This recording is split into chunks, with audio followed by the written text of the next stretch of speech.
Currency പിൻവലിക്കൽ സഹകരണ മേഖലയിൽ ഉണ്ടാക്കിയ പ്രതിസന്ധികൾ ചർച്ച ചെയ്യാൻ വിളിച്ചു ചേർത്ത സർവകക്ഷി യോഗത്തിന് ശേഷം മുഖ്യമന്ത്രി പിണറായി വിജയൻ സംസാരിക്കുകയാണ്. തത്സമയം ഗവൺമെന്റുകളുടെ നിലയെടുത്താൽ മാറി മാറി വന്ന ഗവൺമെന്റുകളും സഹകരണ പ്രശ്നങ്ങളിൽ ഒരേ നിലപാടാണ് സ്വീകരിച്ചു പോയിട്ടുള്ളത്. ഏറ്റവും വലിയ പ്രശ്നം വന്നത് വൈദ്യനാഥൻ കമ്മീഷൻ റിപ്പോർട്ടുമായിട്ട് ബന്ധപ്പെട്ടായിരുന്നു. ഒരേ സമീപനമായിരുന്നു ഇവിടെ മാറി മാറി വന്ന ഗവൺമെന്റുകൾക്കുണ്ടായിരുന്നു. അത് സഹകരണ മേഖലയുടെ യോജിപ്പിന്റെ പ്രതിഫലനവും സഹകരണ മേഖല തകർന്നുകൂടാ എന്ന വികാരവും കൊണ്ടായിരുന്നു. ചില തെറ്റിദ്ധാരണകള് ഇപ്പോ ചിലര് പടർത്താൻ വേണ്ടി ശ്രമിക്കുന്നുണ്ട്. ഈ നേരത്തെ ഇത്തരം നിലപാടുകൾ യോജിച്ചെടുത്തു എന്ന് പറയുമ്പോൾ അതിന് വേറെ വ്യത്യാസങ്ങളൊന്നുമില്ല. അക്കാര്യത്തിൽ വ്യത്യാസങ്ങളൊന്നും ഉണ്ടായിട്ടില്ല. ഇപ്പോ UPA ഗവൺമെന്റ് കേന്ദ്രത്തിൽ അധികാരത്തിലിരിക്കുമ്പോൾ ഇവിടെ UDF ഗവൺമെന്റ് അധികാരത്തിലിരിക്കുമ്പോൾ തന്നെ സഹകരണ മേഖലയുടെ പ്രശ്നത്തിൽ കേരളത്തിന്റെ പൊതുവികാരത്തോടൊപ്പം നിന്നുകൊണ്ടുള്ള നിലപാടാണ് കേന്ദ്ര നിലപാടിനെതിരെ ഇവിടെ സ്വീകരിച്ചിട്ടുള്ളത്. ഇതായിരുന്നു കേരളത്തിന്റെ ഒരു ചരിത്രം. അത് വ്യക്തമാകാൻ വേണ്ടി ഞാൻ പറയാം. പക്ഷെ ഇപ്പൊ ചിലർക്ക് ചിലർ നേരത്തെ നിലപാട് സ്വീകരിച്ചവരല്ല. ചിലർക്കുള്ള ഒരു ധാരണ എന്തോ കേരളത്തിലെ സഹകരണ സംഘങ്ങൾ ഒരു പ്രത്യേക നിലപാട് സ്വീകരിച്ചു പോവുകയാണ്. അപ്പൊ തർക്കത്തിന് ആസ്ഥാനമായ കാരണം നമ്മുടെ സഹകരണ മേഖല, സഹകരണ സംഘങ്ങൾ, പ്രത്യേകിച്ച് സഹകരണ ബാങ്കുകൾ ക്ഷേമ പ്രവർത്തനങ്ങളിൽ പലതിലും ഏർപ്പെടുന്നുണ്ട്. അതിൻ്റെതായ ക്ഷേമ സഹായ പ്രവർത്തനങ്ങൾ നടത്തുന്നുണ്ട്. ഇതിൽ നിന്നെല്ലാം പിന്മാറണം എന്നതാണ് ഒരു ആവശ്യമായി വന്നിരുന്നത്. അത് പൊതുവിൽ കേരളത്തിന് അംഗീകരിക്കാനായിട്ടില്ല. കാരണം ഒരു സാമൂഹ്യ പ്രതിബദ്ധതയോടെയുള്ള ഇടപെടലുകളാണ് കേരളം നടത്തിക്കൊണ്ടിരിക്കുന്നത്. അപ്പൊ അങ്ങനെ വന്നപ്പോ, അങ്ങനെ ഞങ്ങൾ തയ്യാറല്ല എന്ന് വന്നപ്പോ, എന്നാൽ നിങ്ങൾക്ക് ബാങ്ക് എന്ന പദം തന്നെ ഉപയോഗിക്കാൻ അംഗീകാരം തരില്ല എന്ന ഒരു നിലപാട് വന്നു. തർക്കം നിലനിൽക്കുകയാണ്. എന്നാൽ കേരളത്തിലെ സഹകരണ മേഖല ഒന്നിച്ച് തന്നെ നിൽക്കുന്ന സമീപനമാണ് എടുത്തത്. അപ്പോഴാണ് ഇപ്പോ വേറൊരു പ്രശ്നം പറയുന്നത് ആദായ നികുതിയുടെ പ്രശ്നം. ആദായ നികുതി വകുപ്പുമായി ബന്ധപ്പെട്ടുള്ള പ്രശ്നം നമ്മൾ കാണേണ്ടത് സഹകരണ മേഖലക്ക് ആദായ നികുതി ബാധകമല്ല എന്ന നിലപാട് നമ്മുടെ രാജ്യത്ത് പണ്ഡിറ്റ് ജവഹർലാൽ നെഹ്റു ആദ്യത്തെ പ്രധാനമന്ത്രിയായി വന്നതിന് ശേഷം അംഗീകരിച്ചു വന്നിട്ടുള്ളത്. എന്നാൽ ഇടയ്ക്കിതില് ചില മാറ്റങ്ങൾ വന്നു.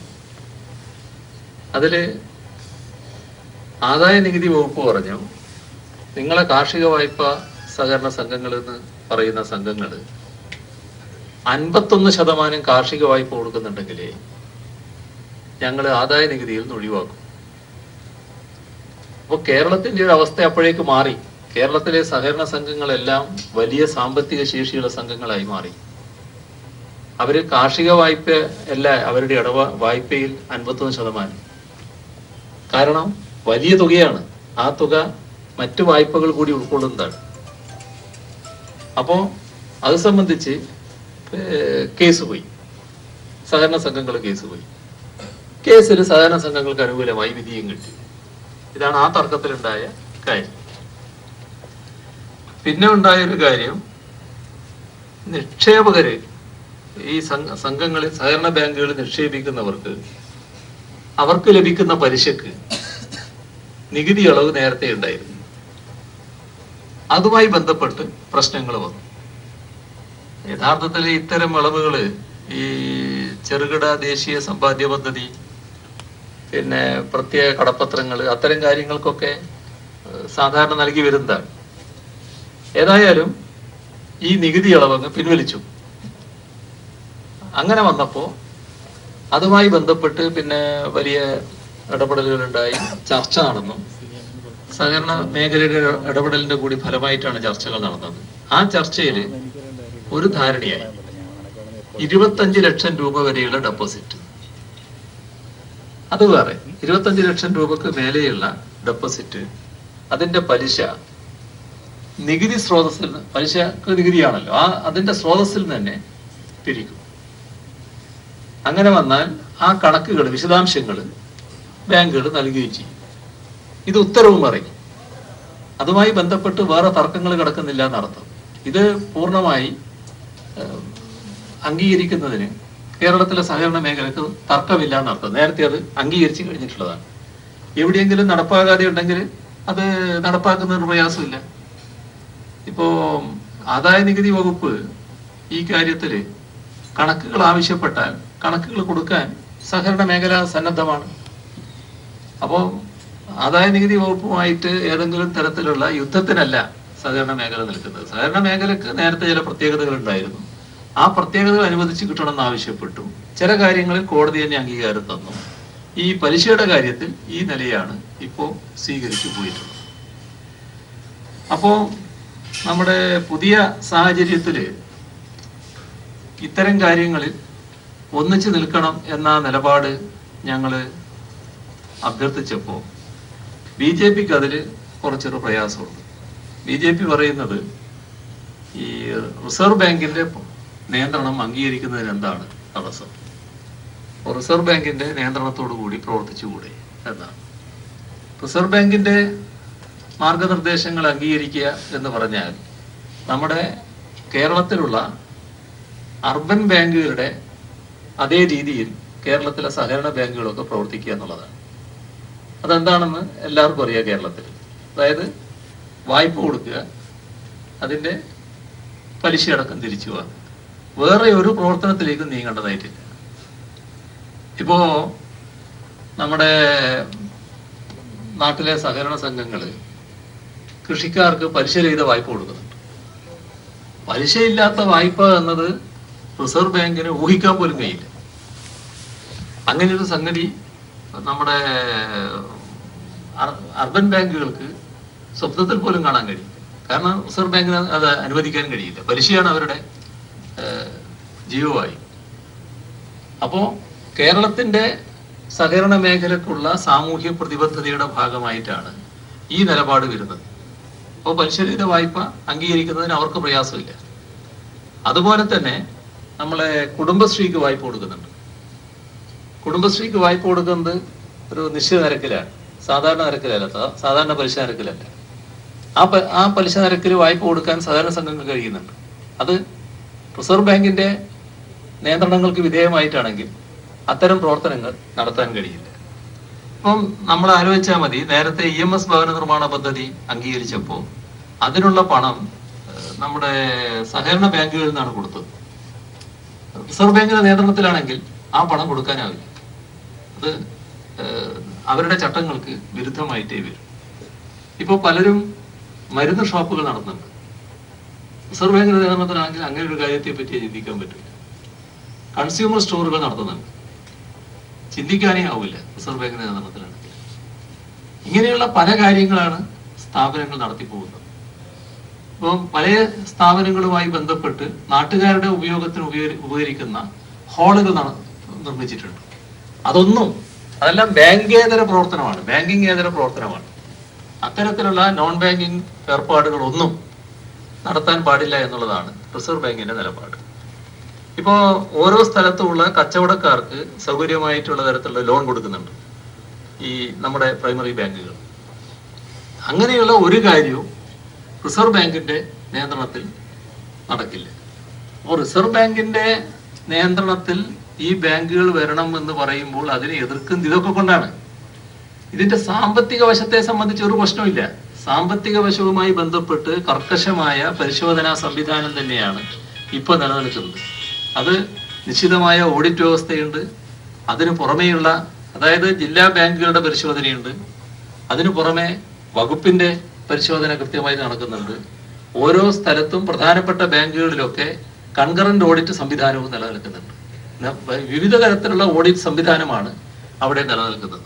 ഇതെല്ലാം സഹകരണ മേഖലയുടെ ഭദ്രതയ്ക്ക് ഉപകരിക്കുന്ന ഒന്നാണോ? ഇത് പരിശോധന കൂടിപ്പോയി എന്നുള്ള ആക്ഷേപമാണ് സാധാരണ സഹകാരികൾക്കുള്ളത്. അത് ഈ ബാങ്കിങ് സ്ഥാപനമായതുകൊണ്ട്, പണമിടപാട് സ്ഥാപനമായതുകൊണ്ട് ആ പരിശോധന നടക്കട്ടെ എന്ന നിലപാടാണ് പൊതുവെ സ്വീകരിച്ചു വന്നിട്ടുള്ളത്.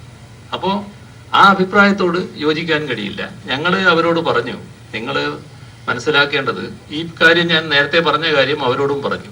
ഈ UPA ഗവൺമെന്റ് ഉള്ള കാലത്ത് ഇവിടെ UDF ഗവൺമെന്റ് സ്വീകരിച്ച നിലപാട് അത് നിങ്ങൾ മനസ്സിലാക്കണം.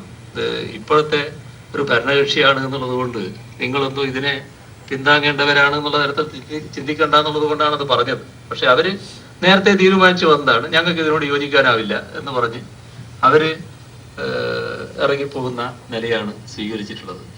ഏതായാലും കേരളത്തിലെ സഹകരണ മേഖല ഇതിനെ ഒരു തരത്തിലും വിട്ടുവീഴ്ച ചെയ്യാൻ പറ്റില്ല. സഹകരണ മേഖലക്ക് ഇവിടെ തുറന്നും പ്രവർത്തിക്കാനാവണം. അതിനാവശ്യമായ സാഹചര്യം ഒരുങ്ങിക്കിട്ടണം. നാളെ നിയമസഭയിൽ ഈ കാര്യങ്ങൾ ചർച്ച ചെയ്യും. അത് പൊതുവായി വന്ന വികാരം ഒന്നിച്ച് നമുക്ക് ഈ കാര്യത്തിൽ നീങ്ങാനാവണമെന്നുള്ളതാണ്. അപ്പോൾ അക്കാര്യത്തിൽ ഒരു ചെറിയ തടസ്സം BJPയുടെ ഭാഗത്ത് നിന്ന് വന്നിട്ടുണ്ട്. എങ്കിലും പൊതുവായിട്ടുള്ള വികാരം യോജിച്ച് നിൽക്കുക എന്നത് തന്നെ. ഇതാണ് ഇത് സംബന്ധിച്ച് പറയാനുള്ളത്. ഒരു അഖിലകക്ഷി നിവേദക സംഘം ഡൽഹിയിലേക്ക് പോകണം എന്നതും നമ്മൾ കണ്ടിട്ടുണ്ട്, അതും തീരുമാനിച്ചിട്ടുണ്ട്.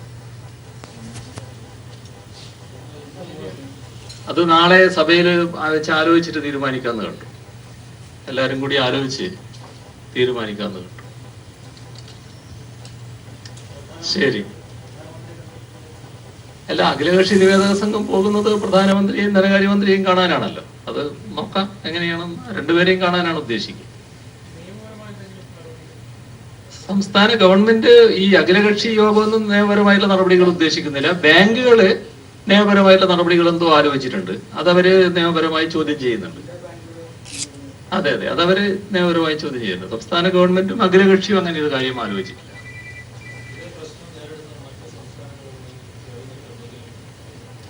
അത് പിന്നീട് ആലോചിക്കേണ്ട കാര്യമാണ്. എന്നാൽ സഹകരണ മേഖല പൊതുവിൽ പ്രശ്നങ്ങൾ നേരിടുന്നുണ്ട്. ഈ ക്രെഡിറ്റ് മേഖലയുടെ പ്രശ്നം നമുക്ക് മാത്രമുള്ളൊരു പ്രശ്നമായിരിക്കും. പ്രത്യേക രീതിയിലുള്ളൊരു പ്രശ്നമാണ് കേരളത്തിന്റെ ക്രെഡിറ്റ് മേഖല. അത് മറ്റ് സംസ്ഥാനങ്ങളിലൊന്നും അത്രത്തോളം ബാധിക്കുമെന്ന് തോന്നുന്നില്ല. ഏതായാലും അത് പിന്നീട് പരിശോധിക്കേണ്ട കാര്യമാണ്. ശരിയപ്പോ ായി നിൽക്കണമെന്ന് മുഖ്യമന്ത്രി പിണറായി വിജയൻ പറഞ്ഞിരിക്കുന്നു. ഒപ്പം നാളെ ഈ വിഷയം നിയമസഭയിൽ ചർച്ച ചെയ്യുന്നുണ്ട്. അഖിലകക്ഷി നിവേദന സംഘം പ്രധാനമന്ത്രിയെയും ധനകാര്യമന്ത്രിയെയും കാണാനായി ഡൽഹിക്ക് പോകും. അതിന്റെയൊക്കെ തീരുമാനങ്ങൾ നാളെ നിയമസഭയിൽ ചർച്ച ചെയ്യുമെന്നും അദ്ദേഹം വ്യക്തമാക്കിയിരിക്കുന്നു. സർവകക്ഷി യോഗത്തിലായിരുന്നു അദ്ദേഹം സംസാരിച്ചത്. കറൻസി പിൻവലിക്കൽ സഹകരണ മേഖലയിൽ ഉണ്ടാക്കിയ പ്രതിസന്ധികൾ ചർച്ച ചെയ്യാൻ വിളിച്ചു ചേർത്ത സർവകക്ഷി യോഗത്തിൽ മുഖ്യമന്ത്രി സംസാരിക്കുകയായിരുന്നു. സഹകരണ മേഖലയെ രക്ഷിക്കാൻ ഒറ്റക്കെട്ടായി നിൽക്കണമെന്നാണ് മുഖ്യമന്ത്രി പിണറായി വിജയൻ പറഞ്ഞത്. ഇക്കാര്യങ്ങളൊക്കെ നാളെ നിയമസഭയിൽ ചർച്ച ചെയ്യും. തുടർന്ന് അന്തിമ തീരുമാനം എടുക്കുമെന്നും അദ്ദേഹം അറിയിച്ചു കഴിഞ്ഞിരിക്കുന്നു. അഖിലകക്ഷി നിവേദന സംഘം പ്രധാനമന്ത്രിയെയും ധനകാര്യമന്ത്രിയെയും കാണുന്നതിനായി ഡൽഹിക്ക് പോകും. കേരളത്തിന്റെ പ്രശ്നങ്ങൾ, സഹകരണ മേഖലയിലെ പ്രതിസന്ധികളൊക്കെ പ്രധാനമന്ത്രിയും ഇപ്പോൾ രമേശ് ചെന്നിത്തല മാധ്യമങ്ങളെ കാണുകയാണ്. തത്സമയം അതിൽ BJP മാത്രമാണ് വ്യത്യസ്തമായ അഭിപ്രായം പറഞ്ഞത്. RBIയുടെ നിയന്ത്രണങ്ങൾ വേണം എന്നുള്ളത്. കാലാകാലങ്ങളായി കേരളത്തിലെ ഏത് ഗവൺമെൻറ് ഭരിച്ചാലും ഇത്തരം സഹകരണ മേഖലയിൽ ഇത്തരം നിയന്ത്രണങ്ങൾ RBI ചെയ്യുന്നതിന് ശക്തമായ വിയോജിപ്പ് പ്രകടിപ്പിച്ചിട്ടുണ്ട്. പണ്ഡിറ്റ് ജവഹർലാൽ നെഹ്റുവിൻ്റെ കാലം മുതൽ സഹകരണ മേഖലയ്ക്ക് പ്രത്യേകമായ പരിരക്ഷയും സൗകര്യങ്ങളും നൽകി വരാറുണ്ട്. അപ്പം അതുകൊണ്ട് BJP എടുത്ത നിലപാട് തികച്ചും ദൗർഭാഗ്യകരമാണ്. കേരളത്തിലെ സഹകരണ മേഖലയിൽ എല്ലാവരും ഒറ്റക്കെട്ടായി നിന്നുകൊണ്ട് ഇതിനു വേണ്ടി ശബ്ദമുയർത്തണമെന്നാണ് തീരുമാനിച്ചിട്ടുള്ളത്. അഖിലകക്ഷി നിവേദക സംഘം പോകാൻ തീരുമാനിച്ചിട്ടുണ്ട്. അത് ഡേറ്റ് നാളെ നിയമസഭയിൽ അനൗൺസ് ചെയ്യുന്നതാണ്. അതുകൊണ്ട് ഈ കാര്യത്തിൽ എല്ലാവരും യോജിച്ച് ഒരു കേന്ദ്രത്തിൽ പോകാനും മന്ത്രിമാരെ കാണാനും പ്രധാനമന്ത്രി അടക്കമുള്ളവരെ കാണാനുമാണ് തീരുമാനിച്ചത്.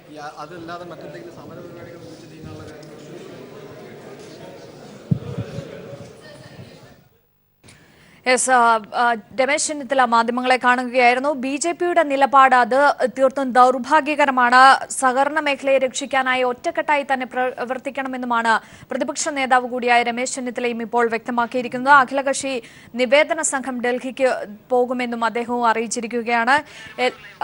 സുനിൽ അരമാനൂർ ചേരുകയാണ് ഇതിന്റെ വിശദാംശങ്ങളുമായി. സുനിൽ, എല്ലാവരും ഒറ്റക്കെട്ടായി നിൽക്കണമെന്നുള്ള ഒരു തീരുമാനമാണ് സർവകക്ഷി യോഗത്തിലും ഉയർന്നിരിക്കുന്നത്. എന്തൊക്കെയാണ് മറ്റു വിവരങ്ങൾ കൂടി?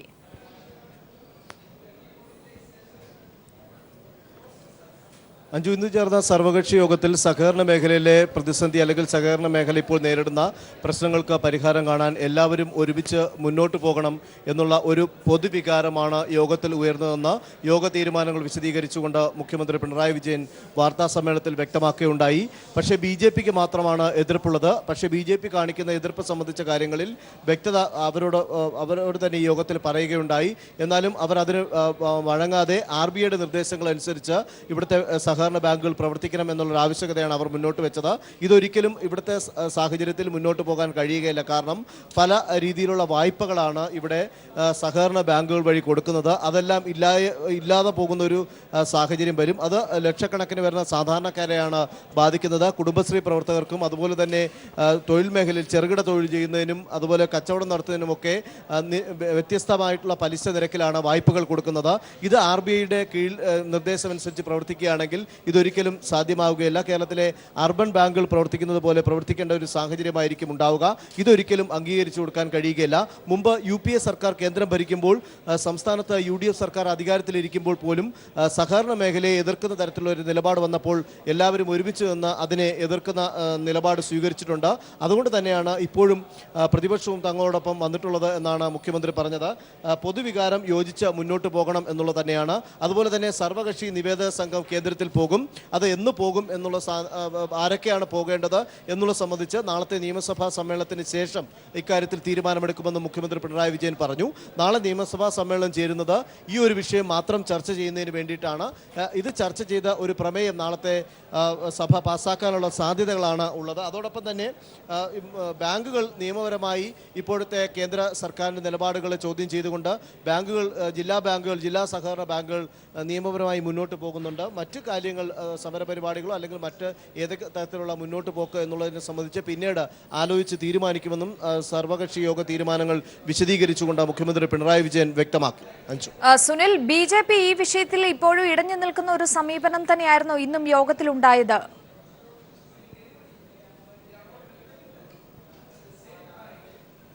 തീർച്ചയായും BJP പറയുന്നത് RBIയുടെ നിർദ്ദേശാനുസരണങ്ങൾ പാലിച്ചുകൊണ്ട് ഈ ബാങ്കുകൾ പ്രവർത്തിക്കണം എന്നുള്ളത് തന്നെയാണ്. കള്ളപ്പണത്തിൻ്റെ കേന്ദ്രങ്ങളായി ഇത്തരം സഹകരണ ബാങ്കുകൾ മാറാൻ പാടില്ല എന്ന നിലപാടാണ് BJPക്കുള്ളത്. ആ നിലപാട് തന്നെയാണ് അവർ യോഗത്തിൽ ആവർത്തിച്ച് പറഞ്ഞത്. അതിനെ തുടർന്ന് അവർ ഇറങ്ങി വരികയും ചെയ്തു. യോഗത്തിൽ തീരുന്നതുവരെ ഇരിക്കാതെ തന്നെ അവർ നിലപാട് ഈ ഒരു സാഹചര്യത്തിൽ അവരോടൊപ്പം സഹകരിക്കാൻ പറ്റില്ല, അതായത് സർക്കാരിനോടൊപ്പം അല്ലെങ്കിൽ ഈ സർവകക്ഷിയിലെ മറ്റ് അംഗങ്ങളെടുത്ത തീരുമാനങ്ങളോട് സഹകരിക്കാൻ പറ്റില്ല എന്ന് പറഞ്ഞ് അവരുടെ നിലപാട് വ്യക്തമാക്കി കൊണ്ടാണ് അവർ പുറത്തേക്ക് വന്നത്. അവർ ഇനി ഒറ്റയ്ക്ക് തന്നെ ദില്ലിയിൽ പോയി സംസ്ഥാനത്തിലെ സാഹചര്യങ്ങൾ ബോധ്യപ്പെടുത്തുമെന്നാണ് കുമ്മനം രാജശേഖരൻ അല്പം മുമ്പ് മാധ്യമങ്ങളോട് പ്രതികരിച്ചത്. ഇവിടുത്തെ സഹകരണ ബാങ്കുകളിലെ നിലവിലെ പ്രവർത്തന രീതിയും അത് സംബന്ധിച്ച കാര്യങ്ങളായിരിക്കും ദില്ലിയിൽ നടക്കുന്ന കൂടിക്കാഴ്ചയിൽ പറയും എന്നും അദ്ദേഹം പറഞ്ഞിട്ടുണ്ട്. സംസ്ഥാന സർക്കാർ നിലപാട് വ്യക്തമാക്കി. അതുപോലെ തന്നെ UDFിലെ കക്ഷികളെല്ലാം തന്നെ ഇന്ന് സർവകക്ഷി യോഗത്തിനകത്ത് നിലപാട് വ്യക്തമാക്കിയിരുന്നു. പക്ഷേ ഈ നിലപാടുകളോടൊന്നും യോജിക്കാൻ കഴിയാതെയാണ് BJP സ്വന്തം രീതിയിൽ സഹകരണ ബാങ്കുകളുടെ പ്രവർത്തനത്തെ എതിർത്തുകൊണ്ടുള്ള ഒരു സമീപനം സ്വീകരിച്ചുകൊണ്ട് മുന്നോട്ട് പോകുന്നത്. ശരി, വ്യക്തമാണ്. എന്തായാലും സഹകരണ മേഖലയെ രക്ഷിക്കാനായി ഒറ്റക്കെട്ടായി നിൽക്കണമെന്ന സർവകക്ഷി യോഗത്തിൽ തീരുമാനമായിരിക്കുന്നു. തുടർന്നുള്ള നടപടിക്രമങ്ങളൊക്കെ നാളെ നിയമസഭയിൽ ചർച്ച ചെയ്യും. സോളാർ കേസിൽ ഉമ്മൻചാണ്ടി സ്റ്റേ ആവശ്യപ്പെട്ട് സമർപ്പിച്ച ഹർജി കോടതി തള്ളി. ഡിസംബർ 6-ന് ഉമ്മൻചാണ്ടി കോടതിയിൽ നേരിട്ട് ഹാജരായി തെളിവുകൾ നൽകണമെന്നും കോടതി പറഞ്ഞു. വിവരങ്ങളുമായി ബാംഗ്ലൂരിൽ നിന്നും കുഞ്ഞപ്പൻ ചേരുകയാണ്. കുഞ്ഞപ്പൻ, സോളാർ കേസിൽ സ്റ്റേ ഇല്ല എന്ന് കോടതി വ്യക്തമാക്കിയിരിക്കുന്നു. എന്തൊക്കെ നിരീക്ഷണങ്ങളാണ് ഇക്കാര്യത്തിൽ കോടതിയുടെ ഭാഗത്തു നിന്നുണ്ടായത്? സോളാർ തട്ടിപ്പ് കേസിൽ മുൻ മുഖ്യമന്ത്രി ഉമ്മൻചാണ്ടിക്കെതിരെയുള്ള കോടതി വിധി ജനുവരി 26 വരെ നടപ്പിലാക്കില്ല എന്നും ഡിസംബർ 6-ന് ഉമ്മൻചാണ്ടി കോടതിയിൽ നേരിട്ട് ഹാജരായി തെളിവുകൾ നൽകണമെന്നും ബാംഗ്ലൂർ സെഷൻ കോടതി ഉത്തരവിട്ടു. ഒക്ടോബർ 24-ന് ഉള്ള വിധി പ്രകാരം 1,60,85,700 രൂപയും കൂടാതെ കേസ് ഫയൽ ചെയ്ത ദിവസം മുതൽ റിക്കവറി ആവുന്നവരെയുമുള്ള കാലാവധിക്ക് 12% പലിശയും കോടതി ചെലവ് 4 ലക്ഷം രൂപയും ചേർത്ത് 3 മാസത്തിനുള്ളിൽ പരാതിക്കാരനായ MK കുരുവിളയ്ക്ക് നൽകണമെന്നതാണ് കോടതിയുടെ ഉത്തരവ്. ഈ ഉത്തരവ് സ്റ്റേ ചെയ്യണമെന്ന് ആവശ്യപ്പെട്ടാണ് ഉമ്മൻചാണ്ടി ഹർജി നൽകിയിരുന്നത്. യെസ്, വ്യക്തമാണ് കുഞ്ഞപ്പൻ. ഇപ്പോൾ രാജേന്ദ്രൻ കൂടി നമ്മോടൊപ്പം ചേരുകയാണ്. രാജേന്ദ്രൻ, ഒരുപക്ഷെ സ്റ്റേ ഇല്ല എന്ന് വ്യക്തമാക്കിയതോടുകൂടി ഒരു പഴുത് തേടി ഇറങ്ങിയ ഉമ്മൻചാണ്ടിക്ക് വലിയ രീതിയിലുള്ള ഒരു തിരിച്ചടി അത്തരത്തിൽ തന്നെ വിശേഷിപ്പിക്കാൻ സാധിക്കില്ലേ? എങ്ങനെ വേണം വിലയിരുത്താൻ? തീർച്ചയായിട്ടും ഇത് മുൻ മുഖ്യമന്ത്രി ഉമ്മൻചാണ്ടിക്ക് ഏറ്റ തിരിച്ചടിയാണ്, കനത്ത തിരിച്ചടിയാണ് എന്ന് തന്നെ പറയാം. കാരണം എല്ലാവർക്കും അറിയാം, MK കുരുവിള എന്ന വ്യവസായി നൽകിയ പരാതി, അതിനെ തുടർന്ന് നൽകിയ അന്യായത്തിന്മേലാണ് ബംഗളൂരു കോടതി വളരെ നിർണായകമായ ഒരു വിധി പുറപ്പെടുവിച്ചത്. കേരള ചരിത്രത്തിൽ തന്നെ ഒരു മുഖ്യമന്ത്രിക്കെതിരെയുള്ള ഒരു ശിക്ഷ, അതായത് മുൻ മുഖ്യമന്ത്രിയോട് നഷ്ടപരിഹാരം നൽകണമെന്ന ഒരു നിർദ്ദേശമാണ് ആ വിധിന്യായത്തിലൂടെ കോടതി മുന്നോട്ട് വെച്ചത്. എന്നാൽ ഇതിനെ തുടർന്ന് ഉമ്മൻചാണ്ടി എടുത്തിരുന്ന പ്രധാനപ്പെട്ട ഒരു പ്രതിരോധം എന്ന് പറയുന്നത് തൻ്റെ വാദം കേൾക്കാതെയാണ് കോടതി ഇത്തരത്തിലുള്ള ഒരു വിധിന്യായം പുറപ്പെടുവിച്ചത്. അതുകൊണ്ട് തന്നെ നിലവിലുള്ള വിധി റദ്ദാക്കണം, ചുരുങ്ങിയ പക്ഷേ ഈ ഘട്ടത്തിൽ വിധി സ്റ്റേ ചെയ്യണമെന്നൊരു ആവശ്യമായാണ് ഉമ്മൻചാണ്ടി കോടതിയെ സമീപിച്ചിരുന്നത്.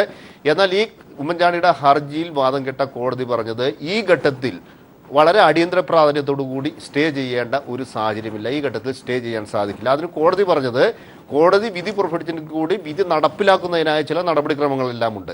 ഈ വിധി നടപ്പിലാക്കാനുള്ള നടപടിക്രമങ്ങളെല്ലാം തന്നെ ജനുവരി 26 ശേഷം മാത്രമേ ആരംഭിക്കുകയുള്ളൂ. അതുകൊണ്ട് തന്നെ ഈ ഘട്ടത്തിൽ തിരക്കു പിടിച്ച് ഒരു കാരണവശാലും സ്റ്റേ ചെയ്യാൻ തയ്യാറില്ല. ഒന്ന്. രണ്ടാമത്, ഈ ഉമ്മൻചാണ്ടി ഈ വിധി സ്റ്റേ ചെയ്യണമെങ്കിൽ അതിന്റെ മുന്നോടിയായി ഇതിനകം തന്നെ പരിഗണിച്ച ഒരു കോടതി ഈ വിഷയത്തിൽ വിശദമായ വാദം കേട്ടതിന് ശേഷമാണ് വിധി പുറപ്പെടുവിച്ചത്. അത്തരത്തിലുള്ള ഒരു കേസിൽ ഉമ്മൻചാണ്ടി പറയുന്നത് അദ്ദേഹത്തിന്റെ വാദം കേട്ടില്ല എന്നാണ്. അങ്ങനെയാണ് രാജേന്ദ്രൻ. ഇപ്പോൾ രാജേന്ദ്രനിലേക്ക് തിരികെ എത്താം. ഇപ്പോൾ MK കുരുവിള തന്നെ നമ്മോടൊപ്പം ടെലിഫോൺ ലൈനിൽ ചേരുകയാണ്. ശ്രീ MK കുരുവിള, താങ്കൾ നൽകിയ അന്യായത്തിൽ കോടതിയുടെ ഒരു നിർണായക ഇടപെടൽ കൂടി ഉണ്ടായിരിക്കുന്നു. വിധിക്ക് സ്റ്റേ ഇല്ല എന്ന് കോടതി വ്യക്തമാക്കിയിരിക്കുന്നു. ഏത് രീതിയിൽ പ്രതികരിക്കുന്നു? ഉണ്ട്. എനിക്ക് ഏതായാലും കോടതിയിൽ നിന്ന് നീതി കിട്ടുമെന്ന് തീർച്ചയായിട്ടും എനിക്ക് നല്ല ഉറപ്പുണ്ട്.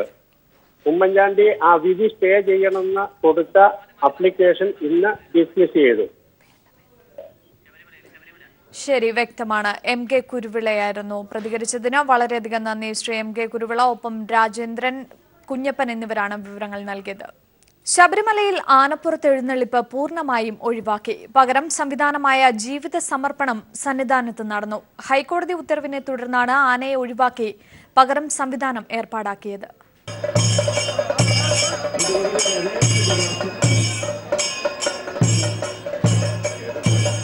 വിഗ്രഹം എഴുന്നള്ളിക്കാനുള്ള ഇരിപ്പിടമാണ് ജീവിത. ആനപ്പുറത്ത് എഴുന്നള്ളത്തിന് പകരം ജീവിതയിലായിരിക്കും മാളികപ്പുറത്തമ്മ ഇനി എഴുന്നള്ളുക. മധ്യ തിരുവിതാംകൂറിൽ ക്ഷേത്രങ്ങളിൽ ജീവിതമെഴുന്നള്ളിപ്പ് ഒരു പതിവുള്ള കാഴ്ചയാണ്. അതേ രീതിയിലാണ് ഇവിടെയും ജീവിതമെഴുന്നള്ളിപ്പ് നടത്താൻ ഉദ്ദേശിക്കുന്നത്. ജീവിതത്തിലേക്ക് ശ്രീകോവിലിൻ്റെ ഉള്ളിൽ നിന്നും ഭഗവതിയുടെ കണ്ണാടി ബിംബത്തിൽ ചൈതന്യത്തെ ആവാഹിച്ച് കൂടിയിരുത്തുന്നു. അതുമായി ഈ എഴുന്നള്ളിപ്പ് ചടങ്ങ് നടത്തി പൂർത്തീകരിക്കാനാണ് പ്ലാൻ ചെയ്തിരിക്കുന്നത്.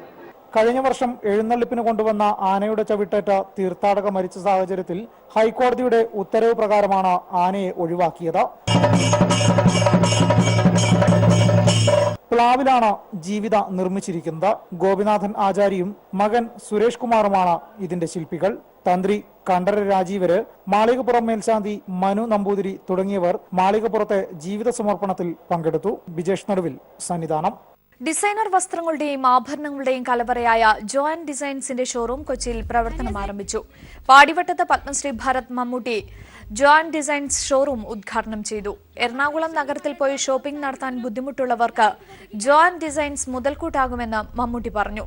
ചലച്ചിത്ര താരം അമല പോൾ ആദ്യ വിൽപ്പന നിർവഹിച്ചു. തടത്തിൽ ഗ്രൂപ്പാണ് ജോൻ ഡിസൈൻസിന്റെ മുഖ്യ പ്രമോട്ടർ. മമ്മൂട്ടിക്കും അമല പോളിനുമൊപ്പം ജോബി ജോർജ് തടത്തിലും മക്കളും ഭദ്രദീപം കൊളുത്തി. ചീഫ് ഡിസൈനറും മാനേജിംഗ് പാർട്ണറുമായ ആൻമേരി ചെറിയാൻ, ഹൈബിയുടെ MLA, BJP നേതാവ് N രാധാകൃഷ്ണൻ തുടങ്ങിയവർ ചടങ്ങിൽ പങ്കെടുത്തു.